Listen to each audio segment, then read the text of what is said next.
Hi, today we are going to talk about the Second Amendment. Okay, I will give a brief overview. In 1787, delegates from the 13 states convened in Philadelphia at the Annapolis Convention, and they draft the Constitution of the United States. Although not everyone supported the Constitution, and those who favored it were known as Federalists, while opponents were called Anti-Federalists. The Anti-Federalists, who were afraid of a strong centralized government, refused to support the Constitution without a Bill of Rights.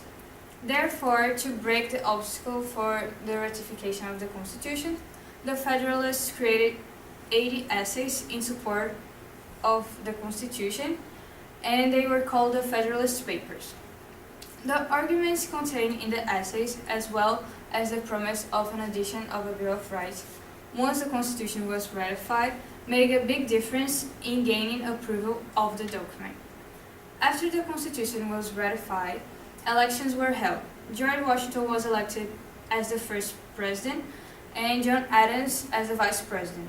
Senators and representatives were also selected. James Madison then introduced a group of amendments that became known as the Bill of Rights.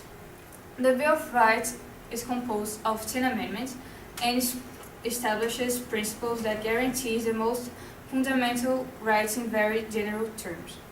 One of them is the Second Amendment, which provides U.S. citizens the right to bear arms. Moreover, James Madison originally proposed the Second Amendment shortly after the Constitution was officially ratified as a way to provide more power to the state militias, which today are known as the National Guard.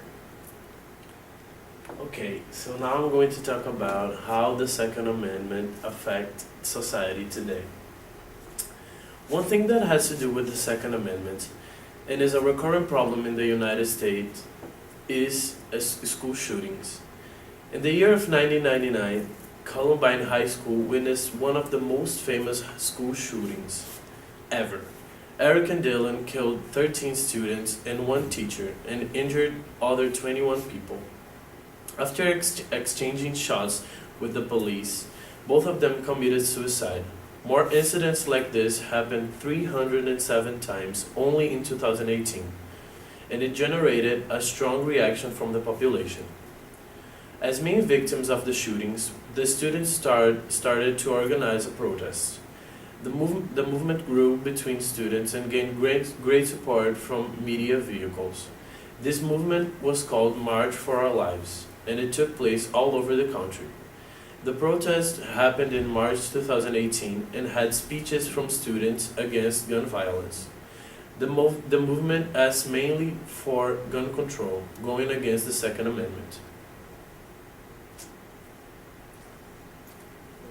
Thank you. Thank you.